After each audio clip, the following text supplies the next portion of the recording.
Sonic the Hedgehog was having the best morning ever.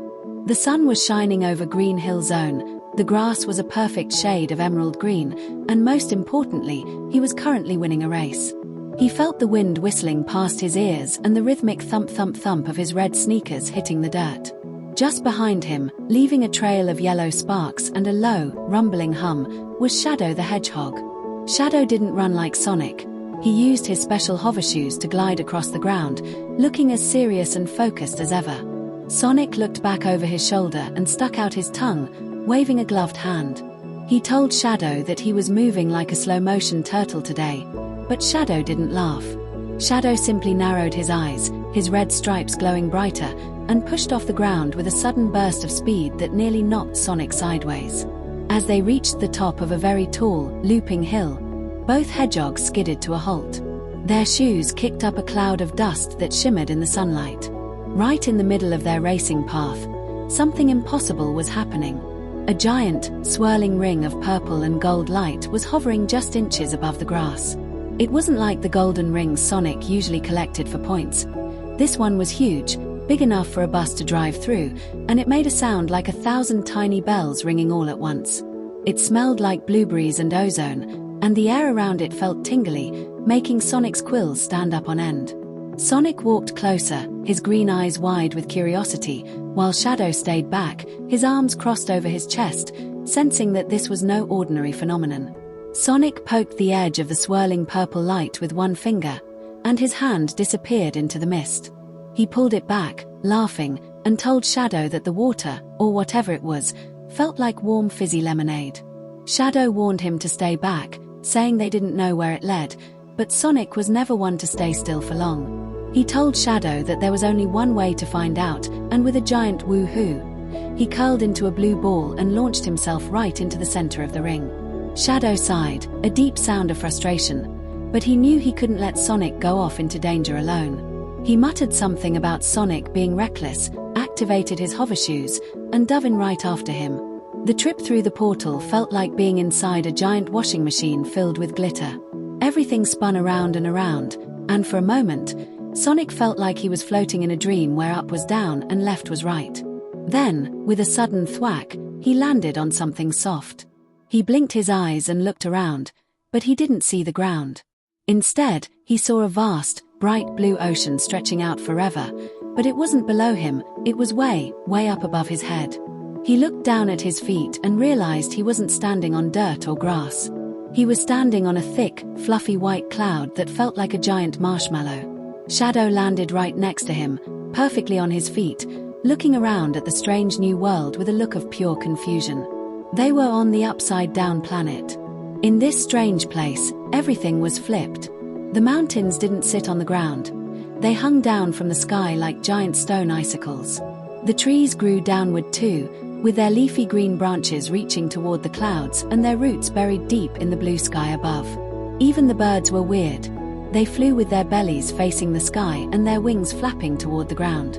Sonic tried to take a step, but because the gravity was so light, he accidentally floated 3 feet into the air. He did a little flip and laughed, telling Shadow that he felt like a balloon. Shadow, however, was busy watching the horizon. He pointed out that if they wanted to get home, they would have to find the matching portal, which was glowing like a tiny purple star far across a landscape of floating obstacles. Their first big challenge appeared almost immediately. A massive river blocked their path, but it wasn't made of water. It was a river of bright, glowing orange jelly. Because of the upside-down gravity, the jelly didn't flow flat along the ground. Instead, it floated in giant, wobbling bubbles that drifted up and down like lava in a lamp. Sonic tried to jump across, but as soon as his shoe touched a jelly bubble, he got stuck. It felt like being caught in a giant piece of bubblegum. He struggled and pulled, but the more he moved, the stickier the jelly became. Shadow realized they couldn't just run through it. He told Sonic to stop moving and used his chaos control powers to warp to a nearby floating rock. From there, Shadow reached out his hand, but the jelly was too thick. Sonic had a better idea. He told Shadow to use his hovershoes to create a blast of heat. As Shadow fired up his shoes, the heat softened the jelly, making it slippery instead of sticky. At the same moment, Sonic began to spin as fast as he possibly could, turning into a blue whirlwind. The wind from his spin pushed the jelly bubbles away, creating a clear tunnel right through the middle of the river. Together, they zipped through the gap before the jelly bubbles could float back together. They landed on a solid floating island on the other side, breathing hard and laughing. Sonic wiped a tiny bit of orange jelly off his nose and remarked that it actually smelled quite a bit like oranges, though he wouldn't want to eat it. As they moved deeper into the upside-down planet, the forest of hanging trees became very thick. They had to jump from branch to branch, but since the branches were pointing down, it felt like they were climbing a giant, leafy ladder that went into the earth. Suddenly, the ground, which, remember, was actually the sky, began to rumble and roar. From behind a giant upside-down mountain, a massive robot emerged. It was the Skystone Golem, a guardian made of ancient rocks and glowing red machinery.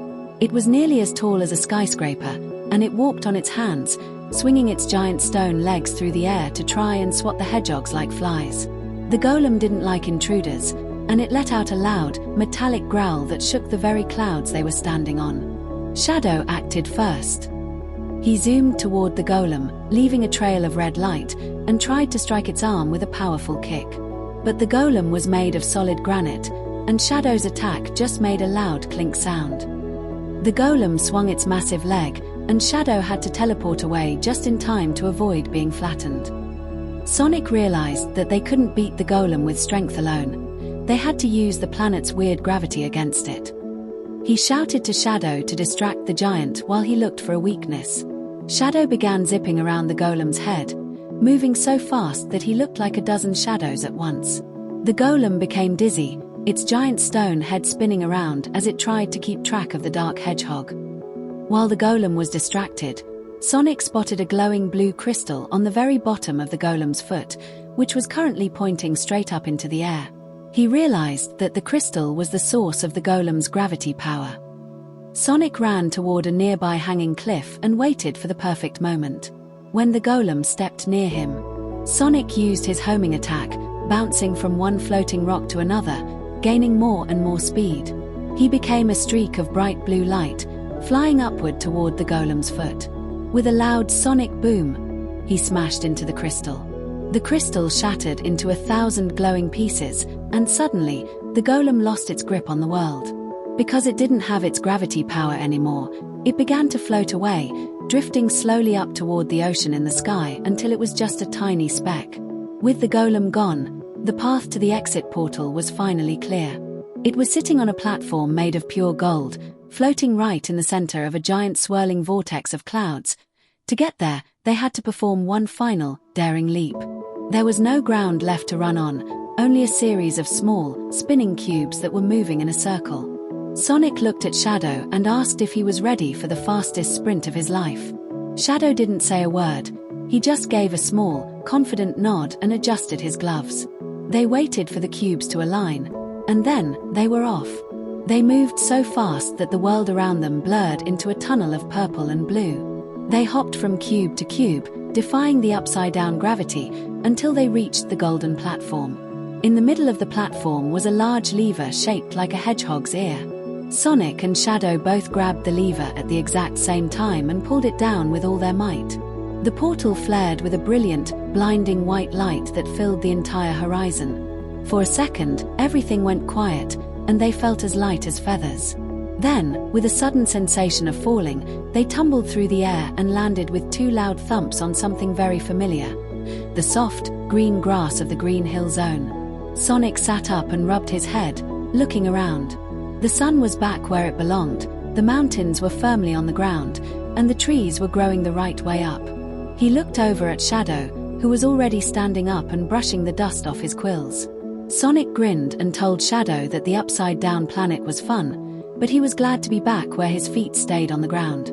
Shadow looked at the spot where the portal had been, which was now just empty air, and admitted that it hadn't been a total waste of time. But then, Shadow's eyes sparked with a competitive fire.